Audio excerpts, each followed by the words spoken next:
Welcome to a special episode of Curbside Consults. My name is Dr. Ken Wu, and I am joined by my NEJM co-fellows, Dr. Krista Noddage and Dr. Ahmad Zaheen. It's been a while since you last heard from us. Yeah, in fact, this is the first podcast of the year. Is it too late to do New Year's resolutions? Well, we're 6 weeks into 2020, just the time when resolutions are already either flourishing or withering, had I made any. Alas, maybe I'm the best Krista I'm going to be. Oh, stop right there. That is actually a perfect segue into today's topic, Krista. Things can always be better. There's always room for both self-improvement as well as quality improvement. And that's why we're excited to announce the 2020 NEJM Resident 360 Quality Improvement Challenge. Nice, very smooth. Now plug the website. Yes, we'll be talking about quality improvement and the challenge for the rest of this podcast. While you are listening to us talk about the challenge in this podcast, you can also find more details about it, including instructions on how to register on our website at resident360.nejm.org and click on the Challenge tab at the top menu. Now, quality improvement, or QI, as a concept is not something I'd heard about before in my training. But I gather that it's been a big part of your training, Ken and Ahmad. Yeah, for me, training in Toronto, some form of QI training is now a core requirement of the internal medicine program. And in my fellowship in pulmonology, I was required to do a quality improvement project. Ken, you went through something similar, right? Yeah, some form of QI experience is also mandatory when training in the UK across all specialties. So let's talk a little bit about it. QI is essentially the study of systematic improvement in patient care, with the ultimate goal of improving quality of care delivered. Now that spans a huge field which includes safety of care, efficiency, efficacy, and many others. Yeah, and QI research is new and comes with its own methodologies. Fundamental to these methodologies is the concept of iterative testing, the act of repeatedly testing small changes in a healthcare system and studying what works and what doesn't. And this is the PDSA cycle? Yes, PDSA, standing for Plan, Do, Study, and Act, is one of the methods of iterative testing that's associated with QI research. Yeah, you plan an intervention, do the intervention, study the data, and then act on it for your next cycle.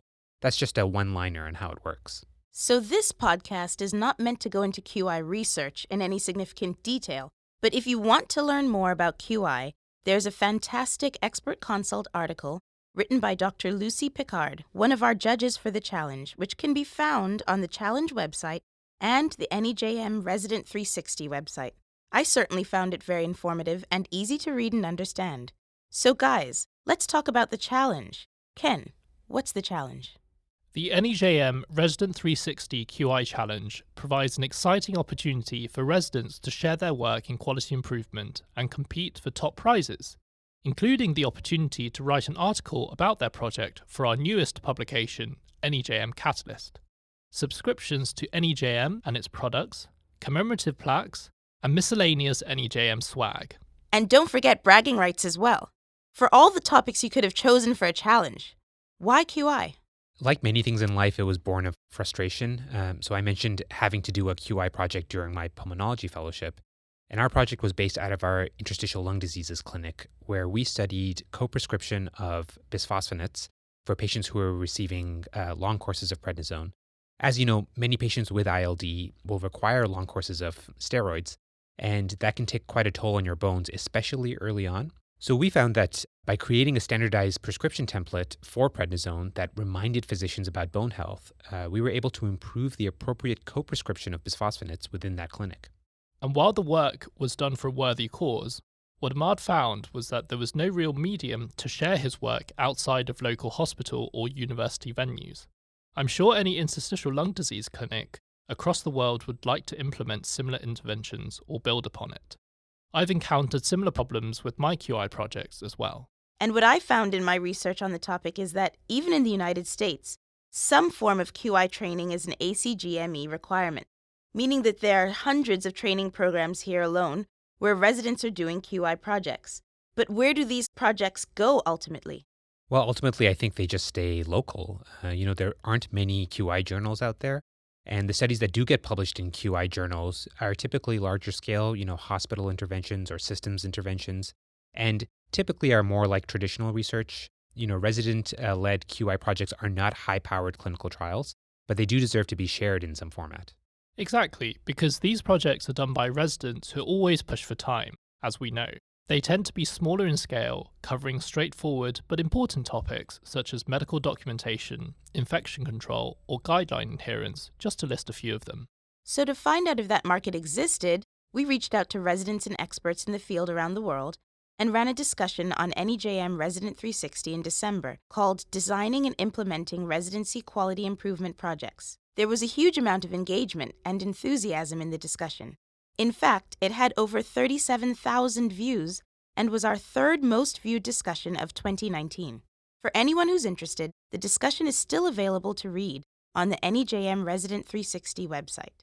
And we hope this challenge will inspire the medical community to learn from their colleagues and find ideas for future projects. And again, while you are listening to us talk about the challenge in this podcast, you can visit our website to find out more details about it at resident360.nejm.org and click on the Challenge tab on the top menu. Briefly though, if you have done a QI project in any capacity over the last 2 years, you should consider submitting. What we've designed is essentially an online poster competition. It consists of 2 rounds, a qualifying round and a challenge round. The qualifying round invites participants to submit a 500-word abstract summarizing their QI project. That's it. And we've laid out instructions on how that abstract should look. If the abstract is accepted, then teams are invited to create a poster which is formally judged by our committee of experts, who will rank the top 10. And if you don't have a QI project for this challenge, you can still participate by voting, right? Yes, thanks for reminding me. We will have a crowd vote for the final judging round, so readers can decide which posters they like the best. So for a good project, we're looking for something that demonstrates suitable engagement with the QI process and utilization of established QI research techniques, regardless of the setting, topic, or specialty that it's based in. This involves identification of a problem, such as background knowledge and rationale for choosing it, methodology, such as interventions, measurements, and PDSA cycles that we mentioned earlier, and future implications of the project, such as interpretation of results and future plans. Important dates for the challenge are as follows. Registration is open now. You must first register your team before you can submit your abstract. Abstract submissions are open on March 1st, 2020, and close after the first 100 approved abstracts are received, or on March 31st, whichever comes first, so you better register and submit as soon as you can. Teams with accepted abstracts are notified on April 15th, 2020, and poster submissions are due on May 15th. The top 10 finalists are named on June 1st, 2020, with the winners being announced on June 15th, 2020. So with that, I would like to thank everyone for helping us put this challenge together, including the NEJM Resident 360 team and especially Karen Buckley. I would also like to thank the NEJM Resident 360 QI committee, which includes Dr. Jeffrey Drazen, Dr. Namita Seth Mota, and Dr. Brian Wong from the University of Toronto.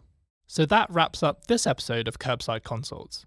Please visit our challenge website at resident360.nejm.org and click on the Challenge tab at the top menu to find out more about the challenge and register your team.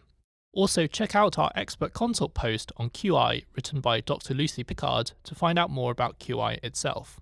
We will be continuing our regular clinical and statistical topics for the rest of the year. We'll also be doing more special episodes of Curbside Consults this year, covering interesting topics such as climate change in healthcare, pain management and opioids, and digital health, so keep an eye and ear out for that.